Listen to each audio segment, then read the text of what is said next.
বিশেষ করে আমাদের নতুন প্রজন্মের মধ্যে যে সুপ্ত প্রতিভা লুকিয়ে আছে সেটা যেন বিনা বাধায় রাষ্ট্রের এবং সমাজের সহযোগিতায় প্রকাশ করতে পারি, সেই সুযোগের কাঠামো তৈরি করতে চাই। সকলে মিলে আমাদের পরিবারের প্রতিটি সদস্যকে, সে ঝাড়ুদার হোক, ছাত্র হোক, শিক্ষক হোক, যে কোনো ধর্মের হোক, সবার সমান অধিকার নিশ্চিত করতে চাই। এই হলো আমাদের সংস্কারের মূল লক্ষ্য। আসুন ছাত্র দ্রুত বাস্তবায়ন করি। আমাদের প্রথম মাসে আমরা যেই গতিতে, যে উদ্যম নিয়ে কাজ এগিয়ে নিয়ে যাওয়ার কথা চিন্তা করেছিলাম, সেটা হয়তো করতে পারিনি বাস্তব অবস্থার পরিপ্রেক্ষিতে।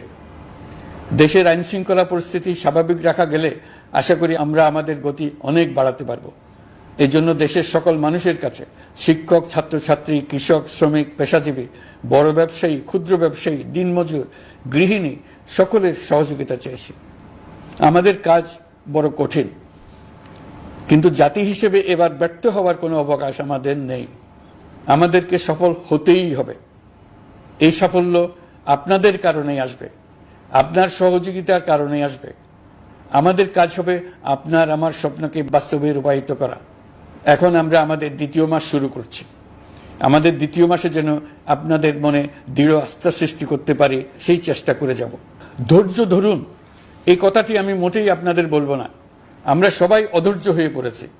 এত সব কাজ কখন যে শেষ হবে এটা চিন্তা করে আমরা অধৈর্য হব, কেন হব না? কিন্তু সঠিকভাবে কাজ করব, কাজে কোনো অধৈর্যের চিহ্ন রাখবো না। প্রিয় দেশবাসী, দেশের শিশু, কিশোর কিশোরী, তরুণ তরুণী, ছাত্রছাত্রী, বয়স্ক, বৃদ্ধ, পুরুষ, মহিলা, সবাইকে আবারও আমার সালাম জানাচ্ছি। আসসালামু আলাইকুম।